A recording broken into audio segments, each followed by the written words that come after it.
been 2 years since we purchased these second generation Gerber Avalanche toilets. The question is it worth buying one of these? Well, let's find out. Let's do a little quick history about the Avalanche model in general. The first generation has been around since the mid-2000s, and it was a relatively good model for the most part. Some strange things here and there, but we'll discuss that when we review it. Then there was a redesign of first gen that happened around 2010. And it was kind of short-lived because after 2012 or so, or from what I know, it would get replaced with this version, the second generation. And it is vastly different, but also a little bit worse. But let's see what's different about it compared to the first generations. Let's start with the overall design of this toilet. It actually doesn't look bad. It actually looks kind of nice. Not overwhelmingly fancy, but nice for what it is. The tank is virtually the same as the first generation. Not much has changed, but when you get down here is where you see some differences.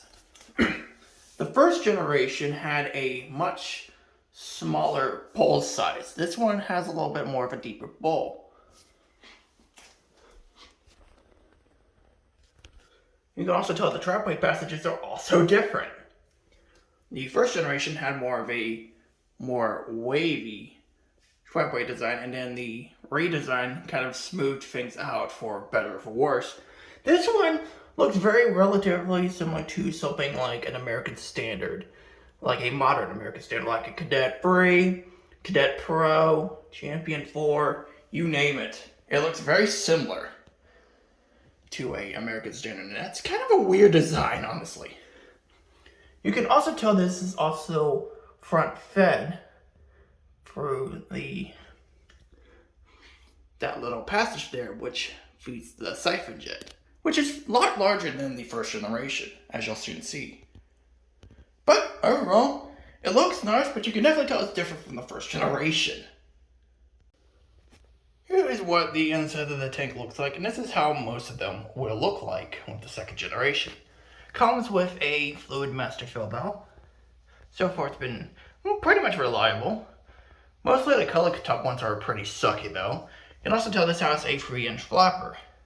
This is also a fluid master, and I'm not a big fan of the flapper itself. And I think this will explain why when I press and release the flush.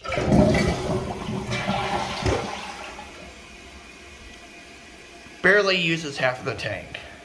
And keep in mind, this is supposed to be a 1.6 version right here, and you can clearly tell it's more of a 1.28, or so-called, considering it's not even really using 1.28, or that's how it looks.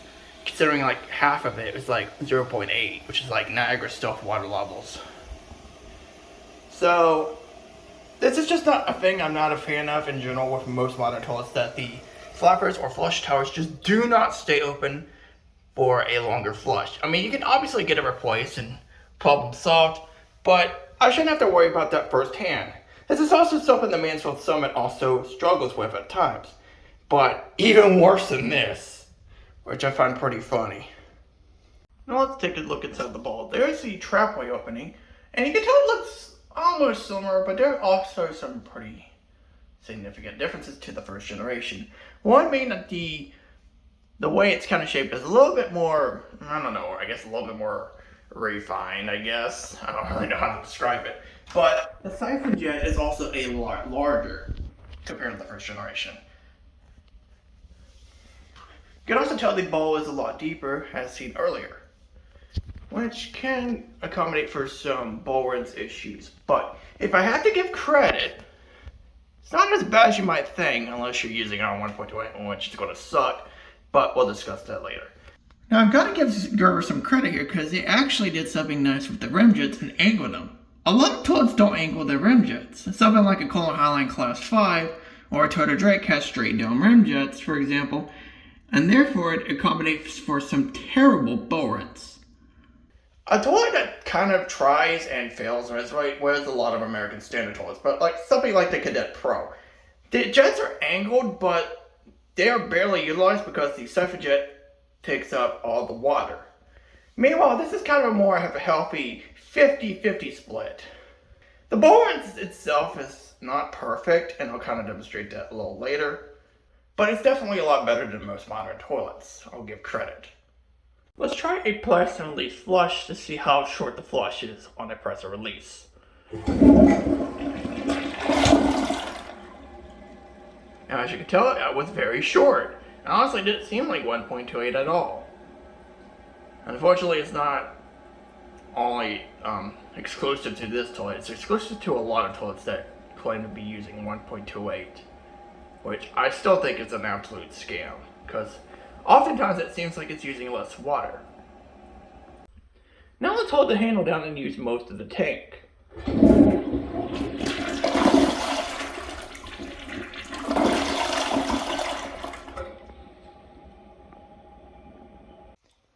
Some strange things you can tell by the flush. One, it's pretty quick, and some people might like that, but you can also tell it's a little bit rushed too, which is not a great thing.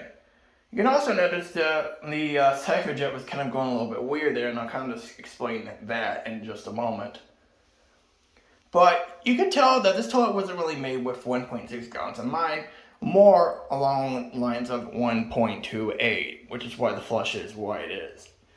I really do not like the flush at all. I kind of despise it, honestly. But some people may like the fast flush, but honestly, it kind of rushes things. And 1.6 gallons doesn't really improve it all that much in terms of flushing style, but at the same point, it's definitely better than something like a Class 5. Probably the most common defect with this toilet is the siphon jet. While it doesn't look that bad from a viewpoint, you can definitely tell that it's a little bit more pointed up, and it's actually a lot more common than you might think with this toilet. I'll kind of showcase that again.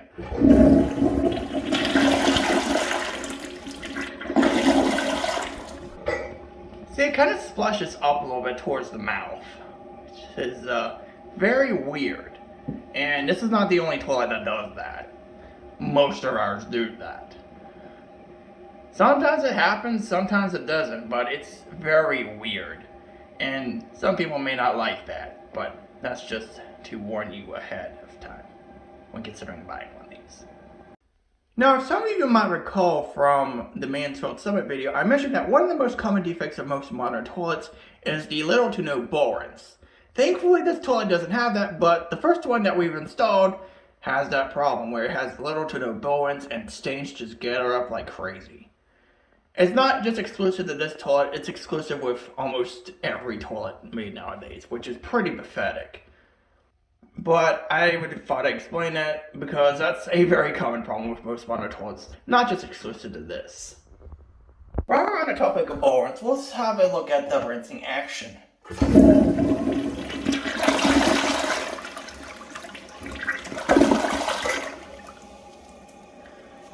As you saw there, it kind of covers most of the room, which is actually kind of impressive. The angle jets definitely do help with that fact, which is pretty nice. Is it perfect? No, it's not perfect. Most of the time, stains usually gather up to the back corners, like here or here. It's where stains gather up the most. But everything up towards the front and kind of around it actually doesn't struggle that much at all. Sure, it might happen a few times, but it's definitely not as frequent as something like a Kohler Class 5 or a Cadet Pro. Which is what I like. Is it perfect bore-ins? Absolutely not. And as I mentioned, one of ours has like little to no bore-ins due to the quality control being not the greatest. But for a modern toilet, it's not terrible. We'll demonstrate this side now to see how it looks.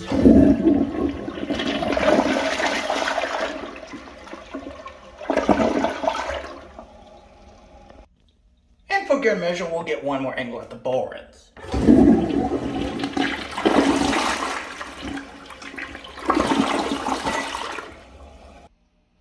Now for the performance, it's fine. It's definitely serviceable. Have had no problems with it in the past 2 years, which is what you want to hear. This thing has a 2-inch trapway. It is only partially glazed from what I saw, but it seems to work perfectly fine, which is definitely a sigh of relief. But as I mentioned, the trapway is only partially glazed, so that's kind of a thing you might want to look out for, but it's better than no glaze at all. And that is the second generation Gerber Avalanche Toilet. So far, I was expecting worse, but I've been kind of impressed. It's still kind of a mixed bag in terms of everything else in the picture, but compared to a lot of modern garbage, for a crappy, straight down, low flow flushing toilet, it's not the worst. But let's see how it goes into the grading scale and if it's worth buying. Let's talk about it and let's grade it. Since it's been a while since I did the split score ratings, I'll explain how it works again, just for this particular toilet. The lower end score is going to be based on the worst case scenarios, press and release flushes, all that kind of stuff, considering that it's not going to have a lot of water to flush. While the higher end model is more based on the best you can get out of this toilet, as well as holding the handle down or extending the flush to 1.6 gallons. So these scores will be indicated by the certain colors as provided, so it won't be confusing, and the black scores will be added to both scores, so nothing will change there. Anyway, let's begin. Beginning with the overall design, it actually doesn't look that bad. It isn't overwhelmingly fancy, but it's fancy enough for the price. It's got some nice accents, and the tank actually looks pretty cool on it. I really like the design on this, and I give it a 7. The tank parts are pretty self-explanatory. You got a flapper, you got a fill valve, and you got a base. That's pretty much it. It is worth noting that it has a 3-inch flapper, which definitely helps out with the flush. However, I would like to bring up the fact that the flapper does not stay open. This is not just exclusive with this toilet, but a majority of other toilets as well. Thankfully, it's simple as getting a flapper replaced, and it's not as bad as the Mansfield Summit, but still I have to give it parts of 4. As expected with most modern toilets, the quality control is pretty crap. It's not the worst, but it's still pretty crap. Some of the common defects included with this toilet is the slightly misaligned jet, seeming to aim up a little bit more higher than it's supposed to, and it's fairly common. Another defect that's very similar to most other toilets is the lack of bowl rinse, and we've had one of these toilets have very low to no bowl rinse. So do keep that in mind. Thankfully, this particular one doesn't have it, but it's still something to consider at the end of the day, and the quality control gets a 3. The trapway is definitely a bit interesting. The trapway passages themselves look like American Standard trapway, with the smooth, curvy design and stuff. The trapway is partially glazed, as I mentioned, and I don't really keep notice of that with a lot of toilets, considering they're mostly installed when I do document them, but I thought I'd bring it up. The trapway passages are pretty simplistic, but they are definitely a lot better than most trapway passages today, and at least it has some glazing in it. I'd give it a 5. The flush is probably my least favorite part about this toilet. I just don't like it at all. While some might like it for its fast flush, I feel like it's a bit too much of a rush flush, and therefore it kind of has some problems with the flush if it's too rushed, especially if it's on lower water usage. For the lower end score, I give it a 2, and honestly it ain't going to be much improved with the 1.6, but it does siphon a lot longer, but I'd still give it a 3 on the higher end scale. So not much has changed. The pull and siphon on the lower end gets a 2, while on the higher end, the flush is a lot longer if the flush is extended with extra water usage, but still nothing too perfect considering the defective siphon jet, which is fairly common. I'd give it a 6. Performance on the lower end isn't completely terrible, but I'd still give it a 4 for the lower water usage, and that might include some possibilities of possible clogs in the future.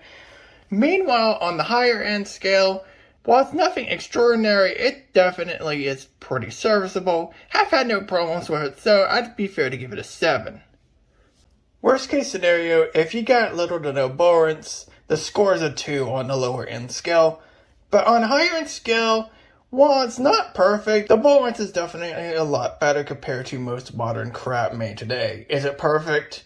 No, it's got some problems with rinsing some of the back corners, or really the back in general, but I've been surprised that sometimes it's able to get stains off the back corner. Although, pretty 50-50 if you ask me. So I'll give a 5 on ball rinse on the higher end scale.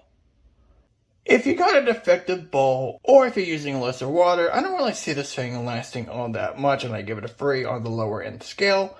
But on the higher end scale, I think this thing can last a good little bit. While not being easily cloggable and having a little bit better bowl rinse compared to most toilets, I would at most give it a 6. Now let's talk about the overall value of this toilet and see if it's worth buying today. In terms of lower end score, if you're buying this as a 1.28 toilet, complete water saving, I'm going to go ahead and tell you, don't buy this just because it's a 1.28 gallon toilet. I'm going to be real with you, the 1.28 gallon movement is a complete and utter scam. Most of the time, you're going to be left with toilets that are short flushing and a lot of problems, as well as awful quality control. If you're buying it just for that, don't do it. It's going to suck. It'll get a 2 on the lower end score. However, if you're buying it with the intention of using a little bit more water, mostly 1.6 around the area, and trying to fix all the issues with it, it's not terrible, honestly. I mean, sure, at the end of the day, it's still a low flow, straight down flushing toilet, and a majority of them suck. And if you're looking at it from a lower end perspective, it is kind of going to suck. But if you're going to use this as a 1.6 gallon toilet, it's not the worst. I mean, it's got its problems. The quality control is crap. The ball rinse is pretty mixed, but overall, I've been kind of impressed. I was expecting the worst out of this toilet, and honestly, I don't completely feel ripped off with getting these. I've had no clogs with these toilets. The flushes, while they're not perfect, they are pretty fast. And while the ball rinse is still kind of 50-50, I only have to clean it a few times a month, compared to something like a Cadet Pro or a Highline Class 5. While the ball rinse isn't perfect, it's definitely a lot better compared to most crap made today. The price range for these toilets tend to be around $200 to $300. We actually purchased this toilet for $250 in total per toilet. That includes everything, the tank parts, the bowl, the tank, even the toilet seat. Now, each place selling it is going to have a different price and different features. So definitely look around your area if you consider buying one of these. Now for the question, is it worth buying one of these? Well, it kind of depends. Would I buy this toilet over a Mansfield Summit? No, not even slightly. Would I buy this toilet over a Kohler Highline Class 5, a Cadet Pro, or a regular Toto Drake?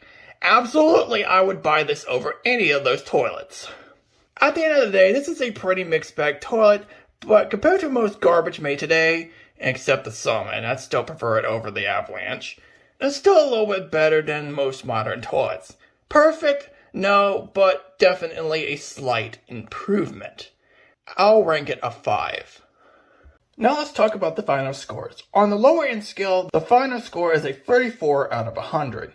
On the higher end score, the final score is a 51 out of 100. If you're buying this for a low flow toilet, don't. It's going to suck. But if you intend using a little bit more water, it's pretty mixed. I definitely think it's better than some toilets made today, but it's still got its issues here and there. Would I recommend it over some toilets? Yes, but would I recommend it over something like a Mansfield Summit? Not really, I would not. It's definitely far from perfect, but compared to most crap made today, it's slightly better.